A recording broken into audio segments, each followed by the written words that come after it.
À la une de vos quotidiens régionaux ce matin, la vague de froid en France et particulièrement dans les Hauts-de-France avec la Voix du Nord qui titre « Grand froid cette semaine », évidemment avec cette image de route enneigée.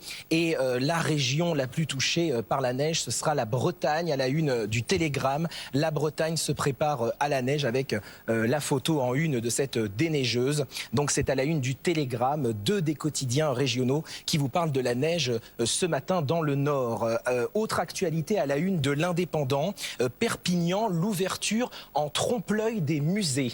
Puisque à Perpignan, le maire de la ville, Louis Alliot, a décidé, par décision municipale donc, de rouvrir aujourd'hui 4 musées dans sa ville. Alors, évidemment, cette décision ne plaît pas à tout le monde. Le tribunal administratif a d'ores et déjà fait un recours. Les musées vont-ils rouvrir aujourd'hui à Perpignan? Réponse dans l'Indépendant. Alors, à cause de la crise sanitaire, il n'y a pas de musée et il n'y a pas non plus de carnaval. Le carnaval de nouveau sacrifié, titre Le Petit Bleu d'Agen. Et oui, cette année, pour la deuxième année consécutive, le carnaval d'Agen n'aura pas lieu. Les chars vont rester dans les hangars, malheureusement. C'est donc avec un peu de nostalgie que Le Petit Bleu d'Agen titre le carnaval de nouveau sacrifié. Et puis enfin, à la une du Berry républicain, une belle histoire. L'histoire de Manon, une jeune femme de 30 ans atteinte de surdité. Eh bien Manon, elle réalise ses rêves, elle est devenue kinésithérapeute, c'est la première femme pilote sourde de France et elle a décidé de réaliser ses rêves. C'est une belle histoire, elle a notamment passé son permis moto. Rien n'arrête Manon, c'est à la une du Berry républicain. Allez, on revient sur les prévisions météo avec Julien Gall. Julien, aujourd'hui c'est la Bretagne qui va être particulièrement touchée. Oui, tout à fait, Samuel. Un important épisode neigeux en Bretagne. Nous allons voir les images radars à l'heure actuelle. La neige n'est pas encore tombée, mais elle devrait tomber sans doute en fin de matinée.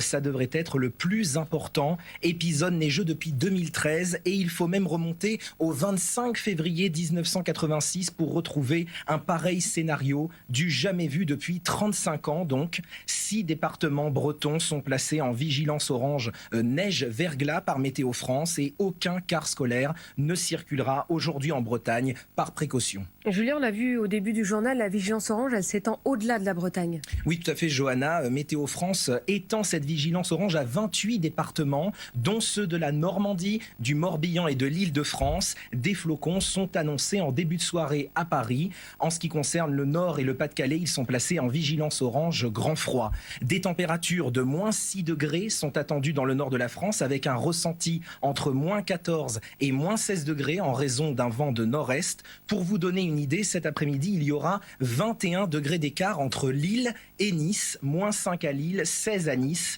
Et puis, dernière information, la préfecture de la Somme a déclenché le plan grand froid car les températures resteront négatives jusqu'à dimanche. Ça ne dégèlera pas avant dimanche donc. Merci Julien Gall pour ces explications.